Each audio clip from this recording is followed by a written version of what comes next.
শিল্পাঞ্চলে টোটোর উপদ্রবে শহরের বাস ও অটো বন্ধ করে অনির্দিষ্টকালের জন্য প্রতিবাদ বাস অটোর মালিক থেকে কর্মীদের। সমস্যায় নিত্যযাত্রীরা। প্রশাসনিকভাবে সমস্যা মেটানো হলেও আবার সেই একই অবস্থা বলে দাবি বাস কর্মীদের।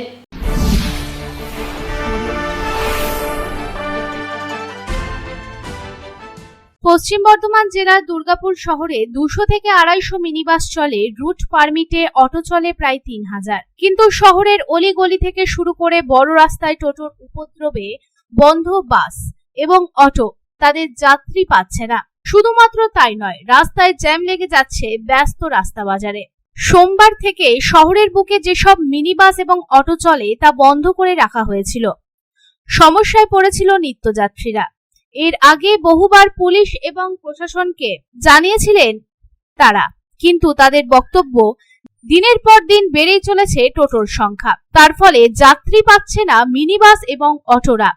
প্রশাসনিকভাবে সমস্যা মেটানো হলেও আবার সেই একই অবস্থা বলে দাবি বাস মালিকদের। সেই মতোই মঙ্গলবার সকাল থেকে টোটোর দৌরাত্ম্য রুখতে অনির্দিষ্টকালের জন্য মিনিবাস এবং অটো বন্ধ রেখে প্রতিবাদে মিনিবাস সংগঠন এবং অটো সংগঠন। প্রান্তিকা মিনিবাস এবং অটো স্ট্যান্ডে টোটো রুখতে পথে নামলো মিনিবাস আর অটো সংগঠন।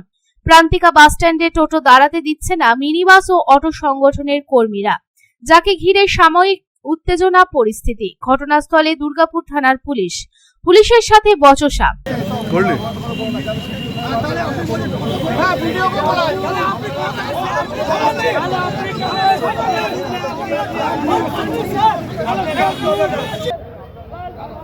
আপনারা যাবেন না, আমাদের কেউ যাবে না, আমাদের কেউ যাবে না, আমাদের কেউ যাবে না, আমাদের লোক যাবে না।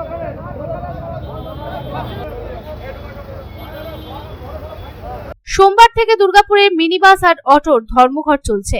মঙ্গলবার সকাল থেকেও দুর্ভোগের মুখে দুর্গাপুরের মানুষ। এই প্রসঙ্গে মিনিবাস অ্যাসোসিয়েশনের সাধারণ সম্পাদক জানান, প্রশাসনের তরফে কোনো বৈঠক হয়নি, তবে সেই রকম কোনো আশ্বাসও পায়নি, তাই এই সিদ্ধান্তে অবিচল আছি। আমাদের দাবি মিনিবাস রুটে যে সকল টোটো চলছে সেটা বন্ধ না করা পর্যন্ত মিনিবাস চালু করা যাবে না।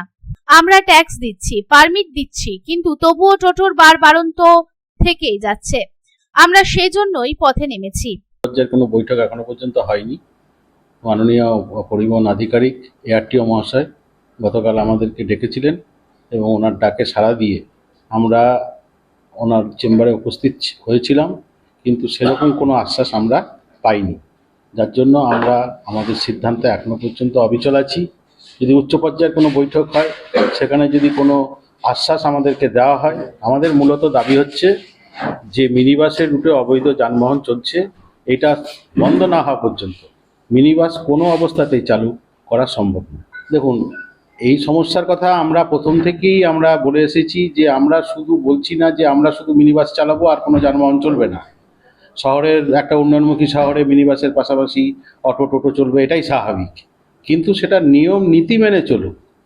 আমরা কোনো যানবাহনের নিয়ম মাফিক চলাচলের বিরুদ্ধে কথা বলছি না, এখনও বলছি না। 10 বছর আগেও বলেছি, এখনও বলছি না। যখন অটো সূত্রপাত হয় তখন আমরা বলেছিলাম যে সকল এলাকায় মিনিবাস চলে না সেখান থেকে অটোগুলো নিয়ে আসুক, মিনিবাসে যাত্রী দিক, আমরা সেই যাত্রীগুলোকে গন্তব্যস্থলে পৌঁছে দেবো। কিন্তু বাস্তবে তার রূপ হয়নি। প্রতিটা মিনিবাসের রুটে অটো রুট পারমিট দিয়ে দেওয়া হয়েছে। তাও সেটাকে আমরা আরটিও দপ্তরে আমরা বলে কিছুটা রেস্ট্রিকশন আমরা করতে পেরেছিলাম। কিন্তু এখন যেটা জ্বলন্ত সমস্যা হচ্ছে যে টোটো, সে তো কোনো রুট ফলো করছে না। যেখানে মিনিবাস সেখানে টোটো। আমার 20 লক্ষ টাকার গাড়ি, আমাকে টোটোর পিছন যেতে হচ্ছে। একটা মিনিবাসের আগে পিছনে 10টা 12টা করে টোটো ছুটছে, ফলে আমি মিনিবাস যাত্রী হারাচ্ছি। আমার তেলের পয়সা উঠছে না, শ্রমিকরা ন্যায্য মজুরি থেকে বঞ্চিত, মালিকদের দিনের শেষে আয়ের অঙ্ক শূন্য। তো একটা সভ্য সমাজে কি এইভাবে বেঁচে থাকা যায়? অপরদিকে এই প্রসঙ্গে এক অটো চালক জানান, মিনিবাস কাল থেকে ধর্মঘট করছে। আজ অটো ধর্মঘটটিকে সমর্থন করেছে। বহুদিন ধরে পেপার জমা করা হয়েছে টোটো নিয়ে, তবে প্রশাসন কোনো ব্যবস্থা নিচ্ছে না। তবে প্রশাসন বলছে টোটোকে বারণ করা যাবে না। আমরা চাই প্রশাসন ব্যবস্থা নিক। অটো সমস্যা এবং মিনিবাসের সমস্যা। মিনিবাস কাল থেকে ধর্মঘট ডেকেছে। আজকে অটোর যে সমস্ত মালিক পক্ষ কাল থেকে তারা মিনি বাসের জন্য সমর্পণ করছে ধর্মঘটটাকে। তো বহুদিন ধরে আমাদের অটোর গল্পটাই বলি, বহুদিন ধরে আমরা অনেক পেপার জমা করেছি যাতে করে টোটোর কোনো ব্যবস্থা করে টোটোকে নিজের রুটে যেতে বলা হয়, বা নতুন করে যে সমস্ত টোটো বেরোচ্ছে সেগুলো বন্ধ করার জন্য সেরকম কোনো প্রশাসনের হেলদোল নেই। তো আজকে এই রুটের যে সমস্ত মেম্বার যারা এই রুটের পারমিট আছে, সেই পারমিট রুটের মেম্বাররা আজকে এখানে দাঁড়িয়েছে যাতে বাঁকুড়া, মেদিনীপুর, পুরুলিয়া, বর্ধমান থেকে অটো এবং টোটো ঢুকে এই রাস্তার মধ্যে চলাচল করছে। তো এরা মালিক পক্ষগণ এখানে দাঁড়িয়ে তাদেরকে বলছে যে তোমরা আমাদের রুটে প্যাসেঞ্জার কিভাবে নিয়ে আসছো, সেই বারণ করার জন্য প্রশাসন এখন এসছে, তোমরা এদেরকে বারণ করা যাবে না। দেখলাম প্রশাসন এসছে, হ্যাঁ প্রশাসন এসে টোটো দেখুন, আপনি ওইদিকে ঘোরান ক্যামেরাটা একটু, আপনি দেখতে পাবেন কি হারে প্যাসেঞ্জারগুলো নিয়ে যাচ্ছে। তাদের কোনো বৈধ পেপার নেই, না লাইসেন্স আছে, না ইন্স্যুরেন্স আছে, না ট্যাক্স আছে, না পারমিট আছে। কিন্তু আমরা চাইছি কি প্রশাসন কিছু একটা ব্যবস্থা নেই।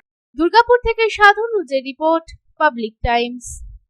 রানীগঞ্জ রামবাগান ডক্টরস কলোনি অবস্থিত সঠিক চিকিৎসার অন্যতম ঠিকানা সাধু মেডিকেল। এখানে নিয়মিত বসছেন রানীগঞ্জের সুনামধন্য doctor Deep Mukhopadhyay, MD general medicine, gold medalist, DM nephrology, kidney বিশেষজ্ঞ সোম থেকে শুক্র, এবং নিয়মিত বসছেন নিউরো বিশেষজ্ঞ ডক্টর সৈকত সাহা প্রতি বুধবার। এছাড়াও রিউমাটোলজি ও ডায়াবেটোলজি রোগ বিশেষজ্ঞ ডক্টর সুধা সত্য চ্যাটার্জি থাকছেন মাসের দ্বিতীয় শনিবার। MD DM endocrinology, gold medalist, sugar ও thyroid specialist doctor Subrata Chakraborty থাকছেন প্রতি মাসের দ্বিতীয় শনিবার। নাক কান গলা বিশেষজ্ঞ ডক্টর অমিত শঙ্কর গুপ্তা থাকছেন প্রতি বুধবার ও শুক্রবার। এছাড়াও ইউরোলজিস্ট ডক্টর রণবীর কুমার সাধু মেডিকেলে থাকছেন প্রতি শুক্রবার।